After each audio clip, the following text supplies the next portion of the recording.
Go to KingLineNutrition.com. KingLineNutrition.com. KingLineNutrition.com. I can't say enough. Your guilt-free dreams are coming true. It's 100% plant-based, gluten-free, low-sugar, protein-infused, true to flavor. You can enjoy it raw or baked. What does Andrew even talk about? He's talking about edible cookie dough, and that's at KingLineNutrition.com. They also have keto cookie dough, pancake mix, cookie butters, mud cakes, protein brittles, greens. I'm big into the cookie dough, so I'm going to just talk about that. Anything that you can think of, like a candy bar, a cookie, not popsicles, candy bar, cookie, what did I say? Like a dessert, they have it here. And it's gluten-free, low sugar, non-dairy, egg-free, peanut-free, unless you get like the Reese's flavor. But they have so many snickerdoodles, cookie dough. What was that one I saw? Samoa cookies. Ooh, like Girl Scout cookies. They have frosted sugar cookies, classic peanut butter, as I mentioned, fruity crisp. That's right, they have cereal flavors, salted caramel pretzels, and something I really want to say, they have pumpkin cookie dough mix. It's spooky season coming up. It's Halloween season. Get a jar, get a bundle of 6, get a bundle of 4. Or if you don't want cookie dough, try the other ones. Oh, there's even more. Birthday cake, Oreo. What was that? Chocolate chip cookie jar. Fudge brownie, animal crackers. Wow. It's like pink and white animal crackers. And then I'll say one more. Classic cheesecake. There you go. So go to KingLineNutrition.com today. That's KingLineNutrition.com and type in the code Lockhart. That's my last name, LOCKHART, for 15% off. That's Lockhart at KingLineNutrition.com. Let's get to the show.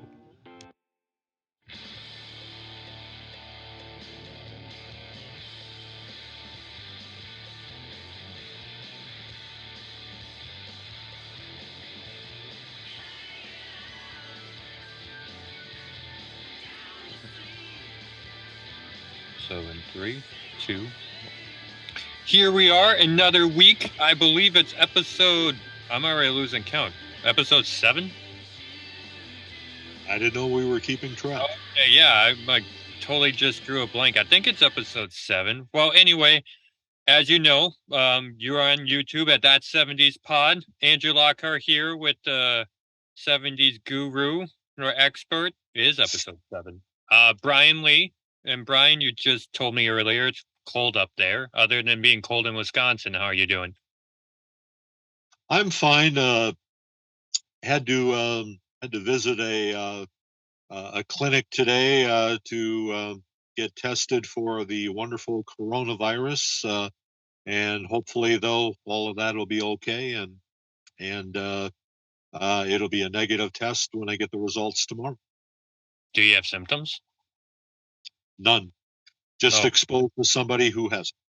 Gotcha. Okay. Well, I'll be praying for you on that. And I guess I'll ask for prayers because as we're recording right now, it's September 27th, 2022. And I'm in Florida and it's supposed to be a lot of pretty bad weather and like tropical storms and Hurricane Ian right now as we're recording this Wednesday evening. So yeah, praying for you. I ask for prayers for our listeners, but or Tuesday evening, but we're here to talk about the 70s. So not sure what year it is. I think you're going to surprise me here. But growing up, everybody always talks about Saturday morning, watching cartoons, eating cereal, blah, blah, blah. And then your parents watch the news at night. But everybody kind of always glosses over, like, if you don't have homework and you don't necessarily play outside every day, you do sit in front of the TV to unwind from your school day. And you gave me an idea, like, you know what? Instead of just picking one show, I'm going to tell you about my TV lineup after school. So what year is it? What age? What are we doing today? Well, this would cover, first of all, Andrew, prayers also go out to you and Paige and Wiki as the hurricane picks up speed, I guess, and hopefully all will be well and it'll either pass you or die down by the time it gets to you. So to answer your question, in the this would cover, Andrew, probably the fall of 1974 through spring of 76, which would have covered my 7th and 8th grade years. And back in the 70s, like we've talked before, they didn't have middle school. They had something called junior high, which covered seventh, eighth, and ninth grades. And I went to a junior senior high school that had 7 through 12, which was a pretty big school, but in St. Paul, that wasn't uncommon by any means. So my seventh and eighth grade years, I really enjoy them because they were my final years in Minnesota before moving to Wisconsin before the start of ninth grade. So I look back fondly on my seventh and eighth grade years. Um, and after school, if I wasn't involved in a sport, I would have a routine.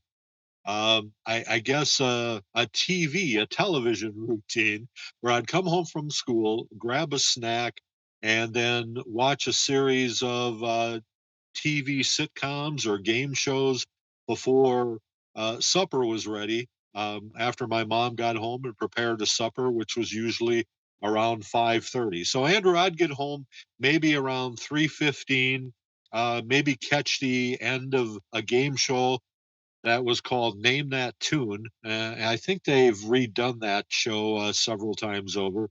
And by 3:30, I was watching a game show called Tattletales, which was hosted by Bert Convy back in the 70s. And it usually featured three Hollywood couples. Um, they usually, at least one of them was well known, and their spouses. For example, like Betty White and her husband Alan Lutton, who was the host many years of Password back in the 70s. And of course, everyone knows who Betty White was, who unfortunately passed away earlier this year at the age of 99. And they would it would be kind of like a newlywed game thing, where the husband would go away and the wife would get questions, and then the husband would come back and try to match the answer, whatever the wife gave. And that was a fun game show to watch.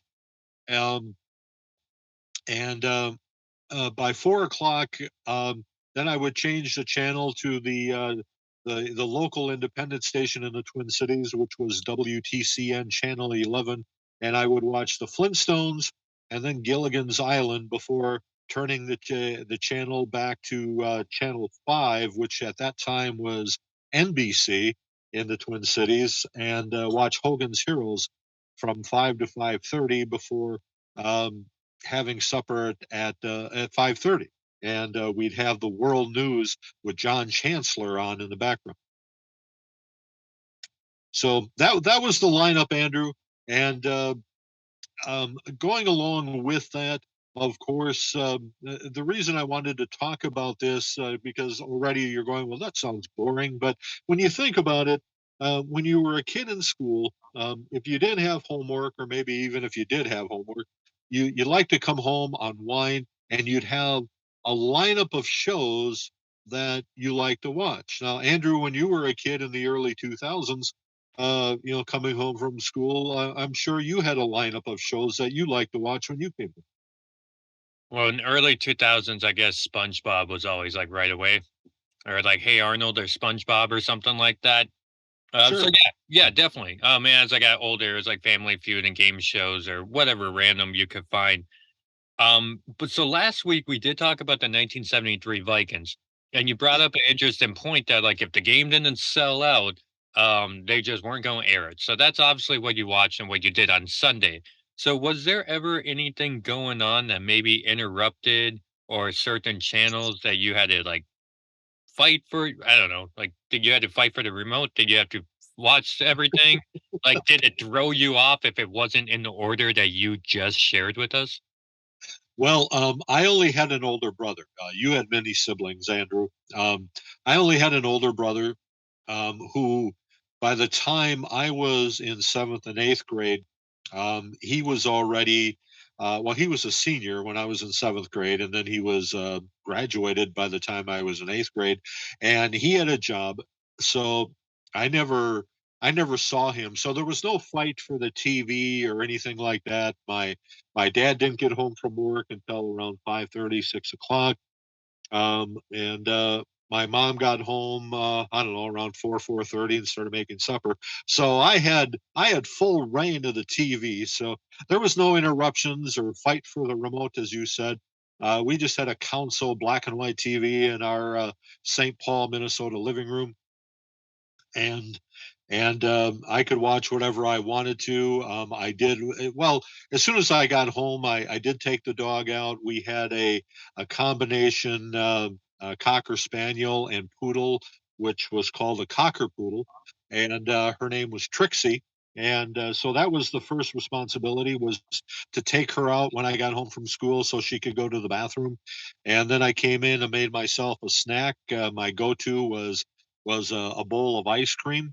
Um, my favorite at that time was we always had pails of ice cream in the house, Andrew. My parents were real good about that, about having pails of ice cream in the freezer. So I would head to the freezer and grab a pail of Kemp's ice cream, and chocolate chip was usually one of my favorites. So I would have a bowl of chocolate chip. That I wasn't allowed to eat it out of the pail like I do now, but I'm the only one that eats it now.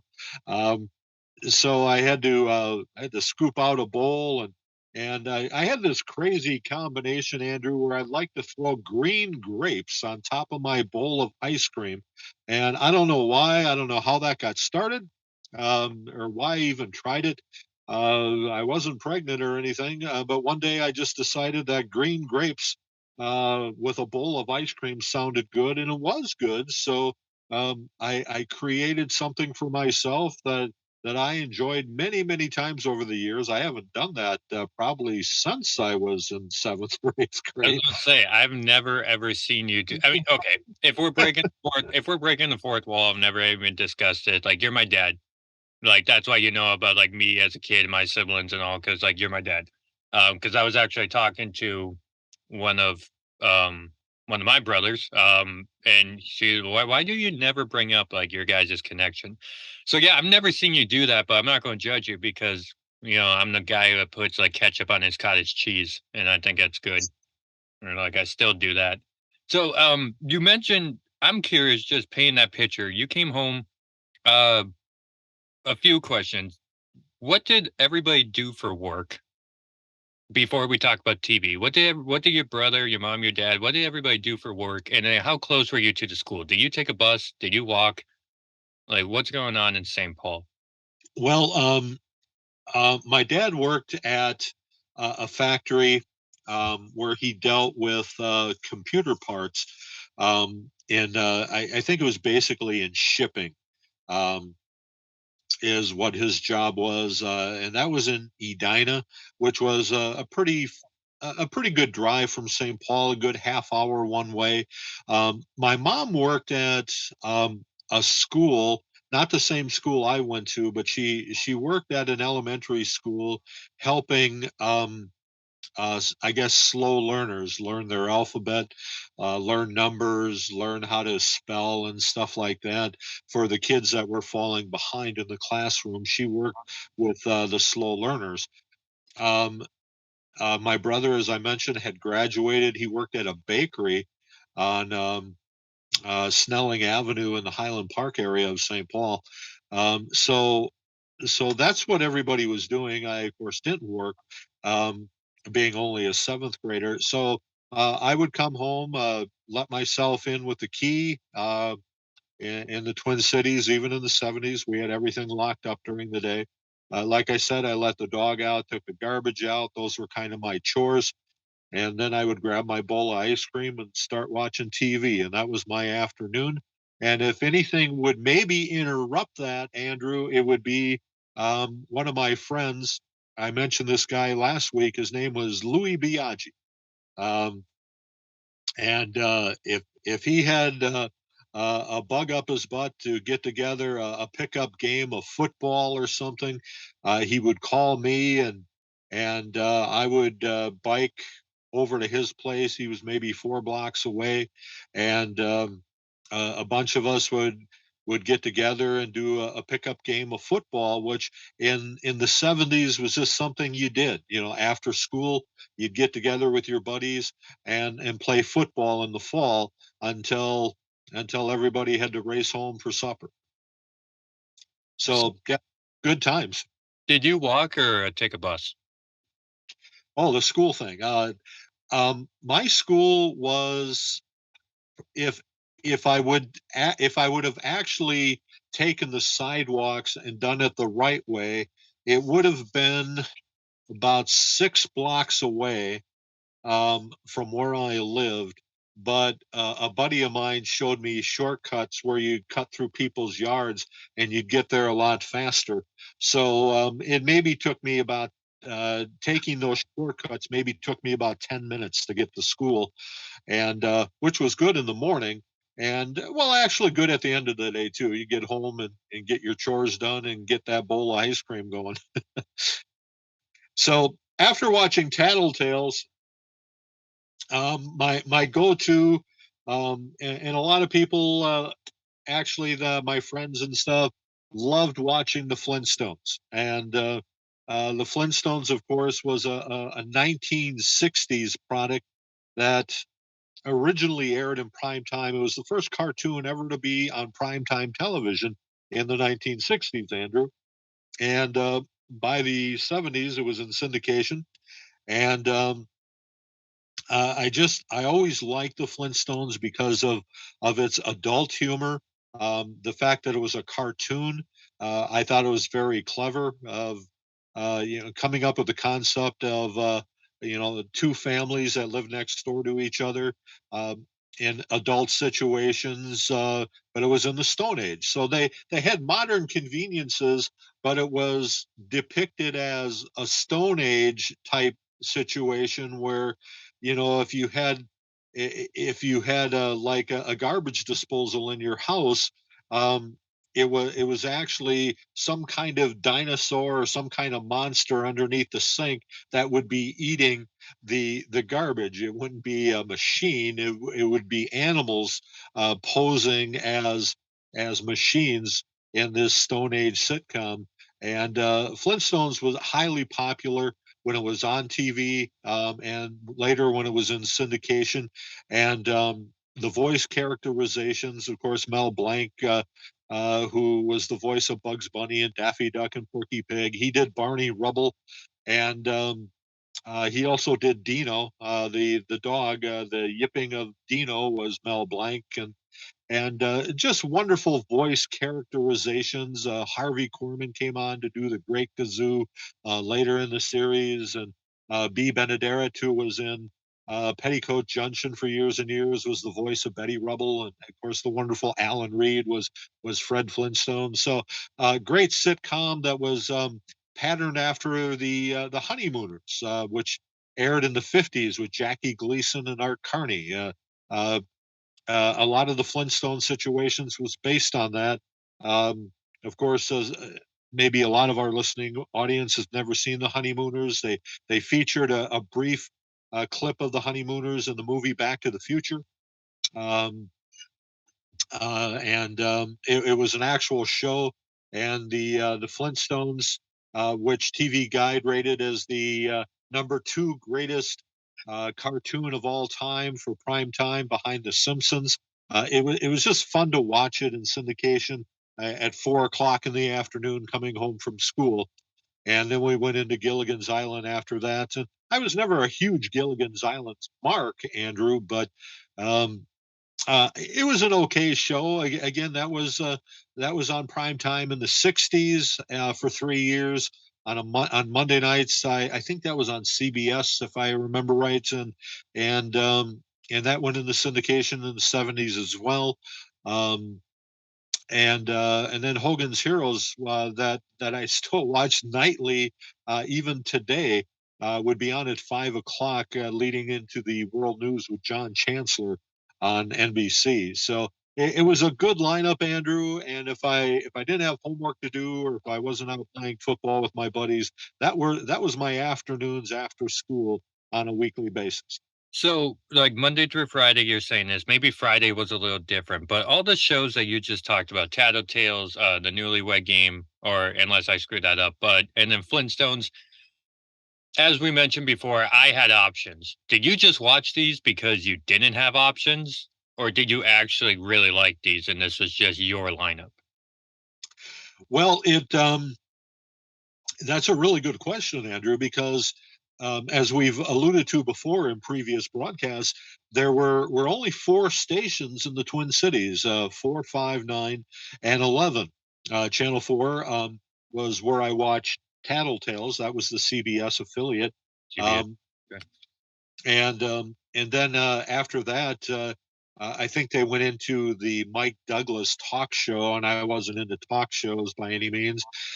So I switched over to Channel 11, which was the independent station that had the Flintstones and Gilligan's Island.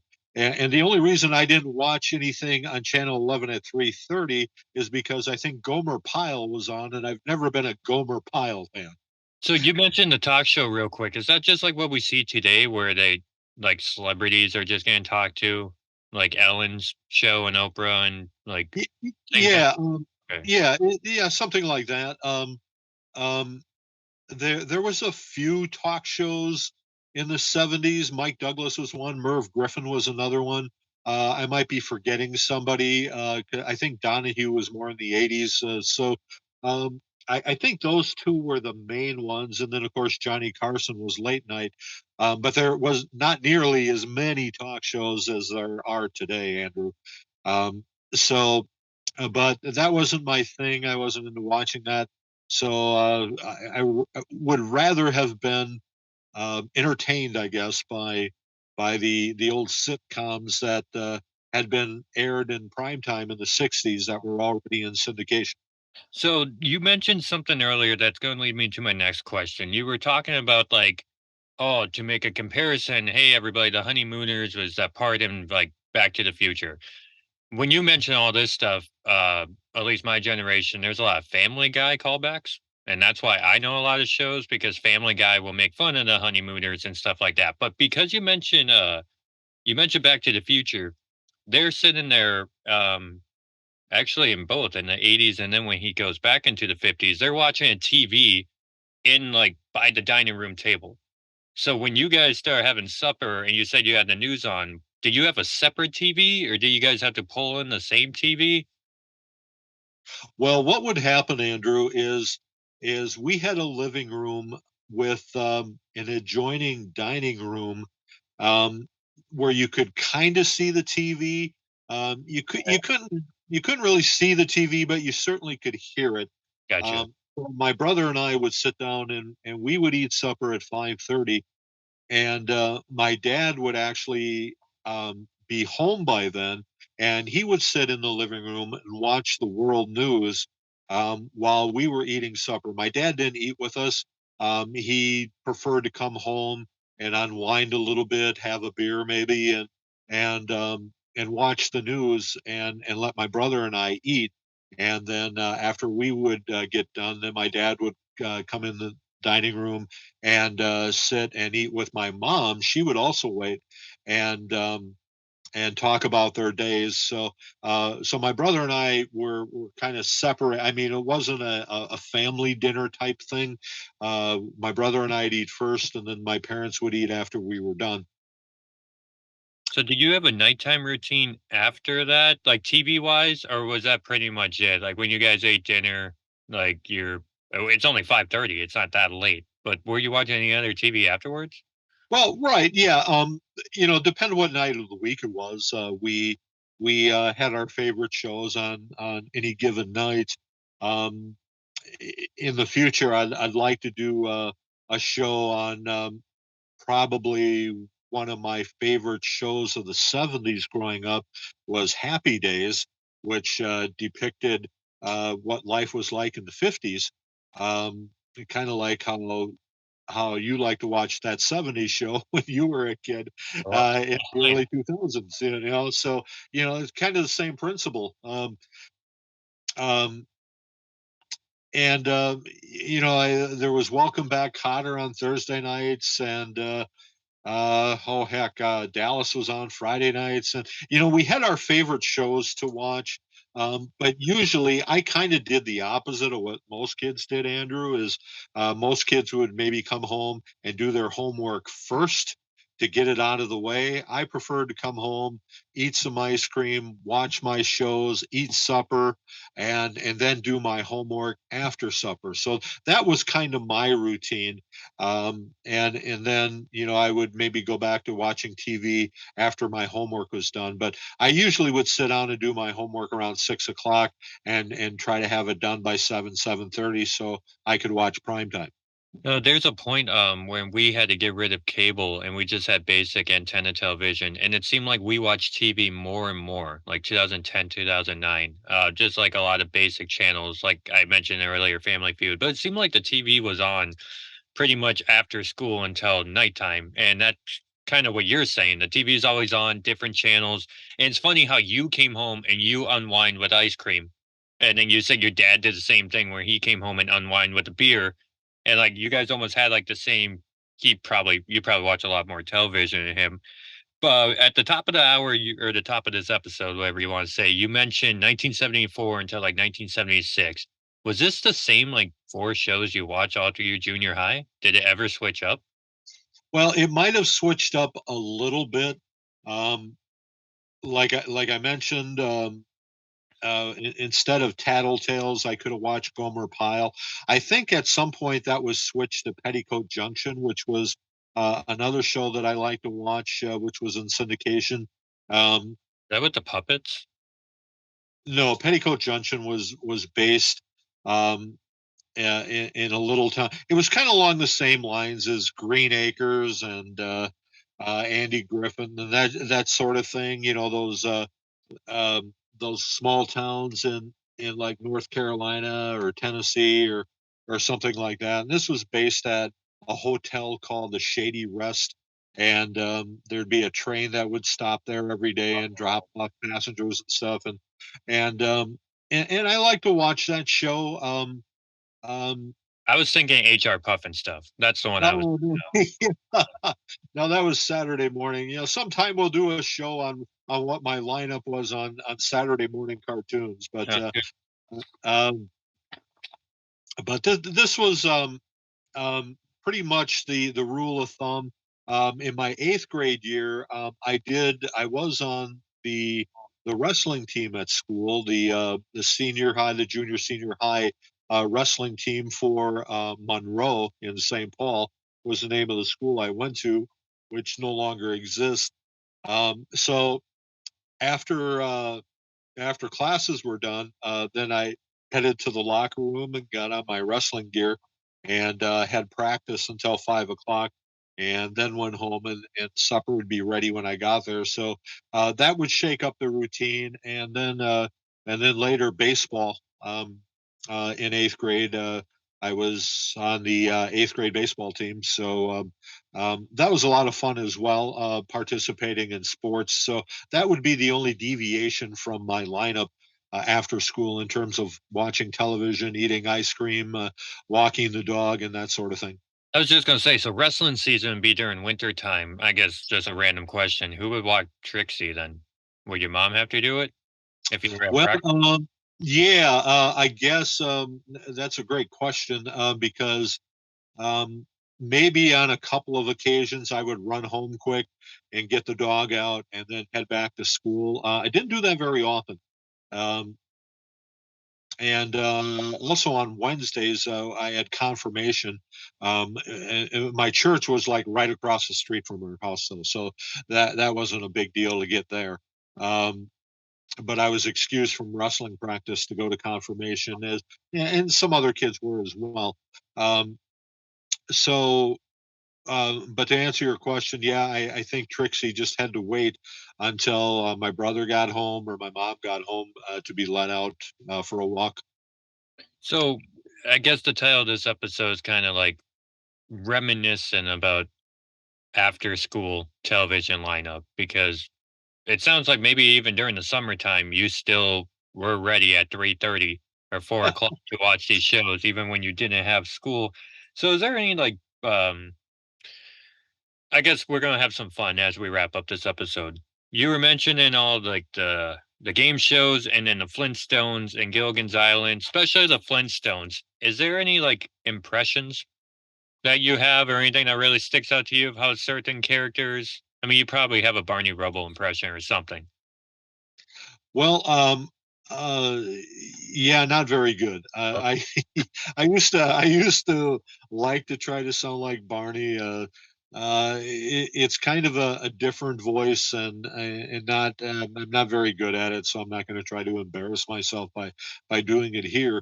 Um, but there were a number of favorite episodes I had of the Flintstones, and actually, that's a DVD I'd like to get my hands on. And as you know, Andrew, and whenever someone asks me what I want for Christmas or birthday, I usually have that on my list that I want the complete series of the Flintstones, and as of yet, I haven't gotten it.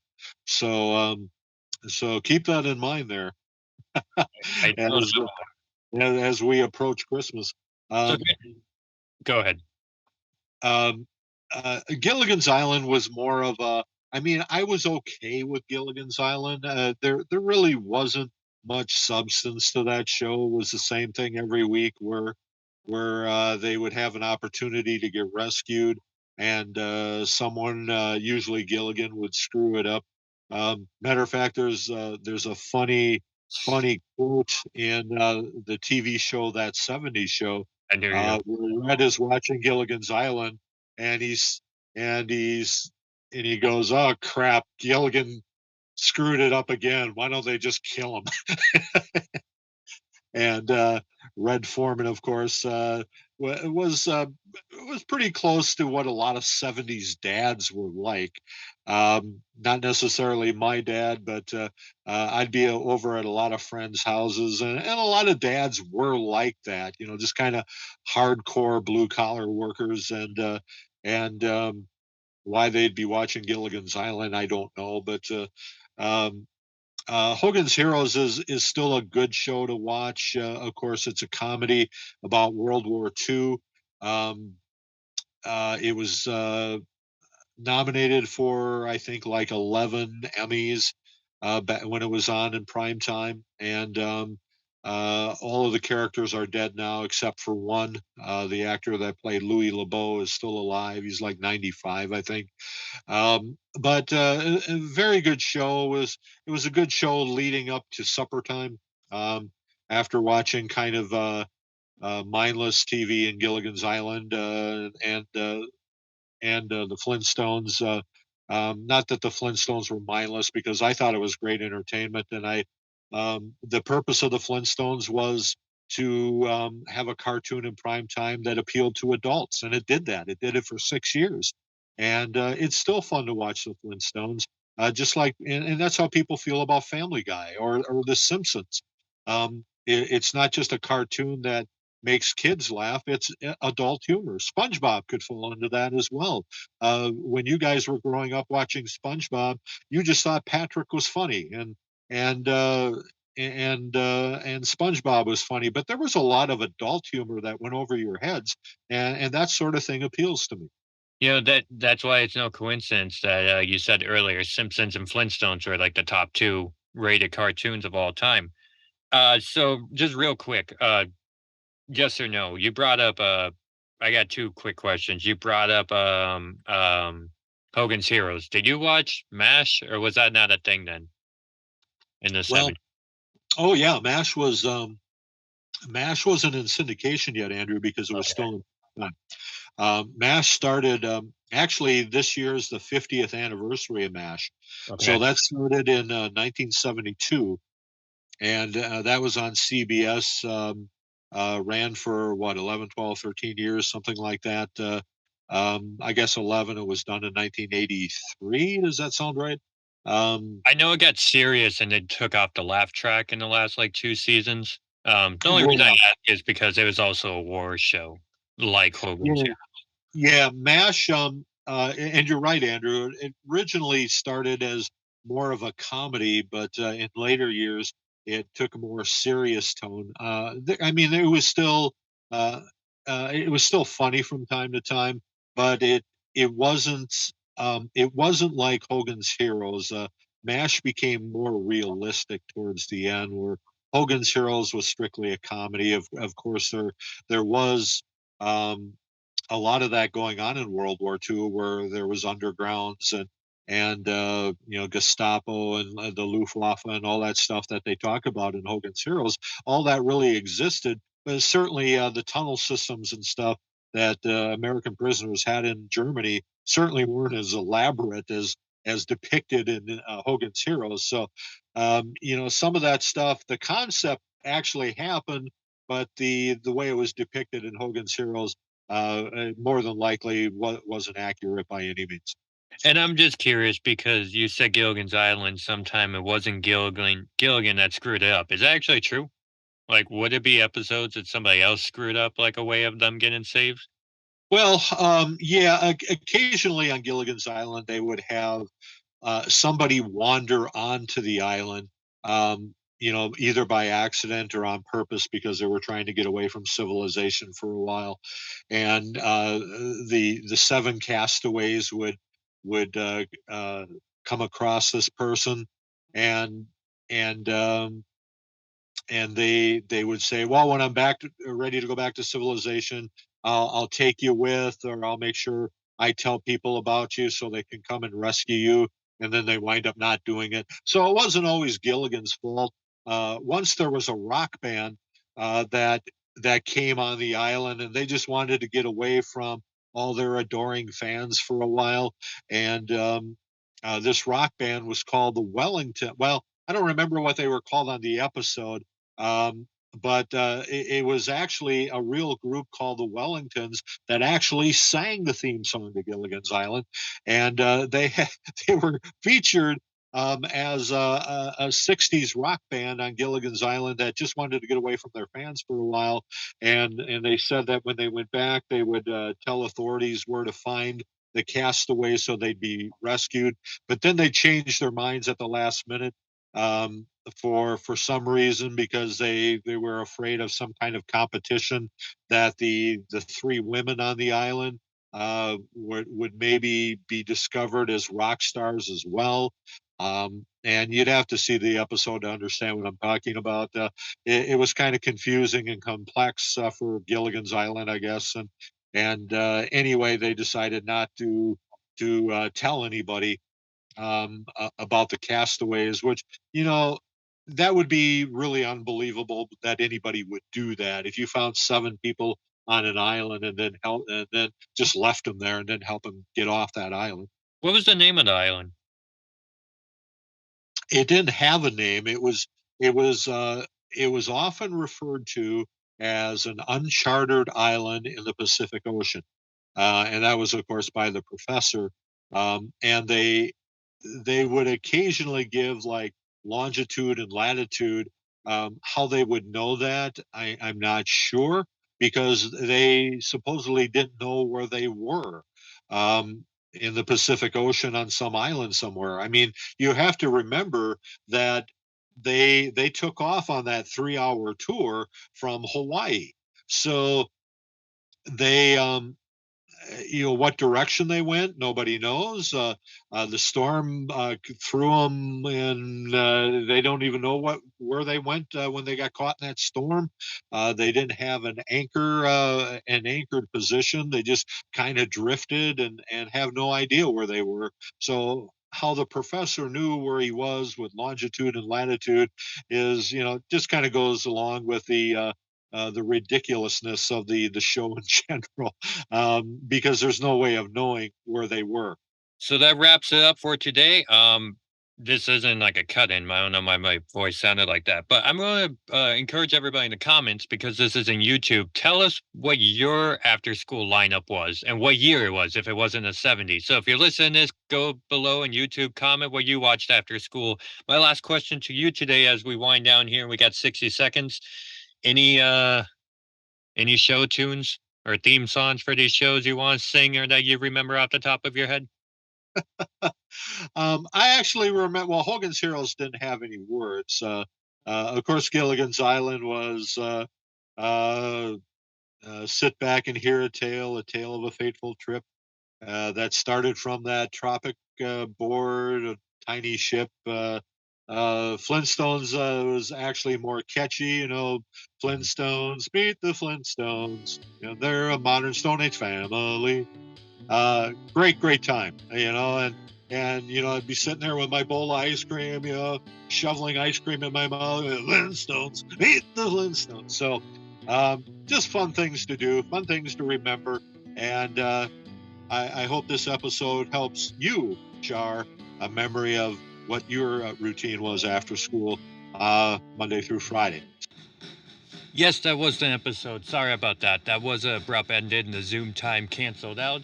But if that's the end of an episode, you know what time it is. And that's time for me to talk about godthefatherapparel.com/Andrew-Lockhart. Go to promo code 15 for 15% off. That's promo code Lockhart, my last name LOCKHART 15. Promo code Lockhart15 for 15% off at godthefatherapparel.com/Andrew-Lockhart. You might be thinking, what is God the Father Apparel? It's shirts, t-shirts, hoodies, bundles, hats, everything that Drew from God the Father Apparel wanted to create to spark conversations for everybody to express their faith with a cool design, a Bible verse, a scripture, whatever the case is. He wants to make these shirts, make these hoodies, so he did that so he can express his faith and love to God through clothes, through apparel. So go to godthefatherapparel.com. Check out all the shirts, check out the hoodies, check out the tie-dye designs, Prayer Over Panic. Really cool, unique designs there.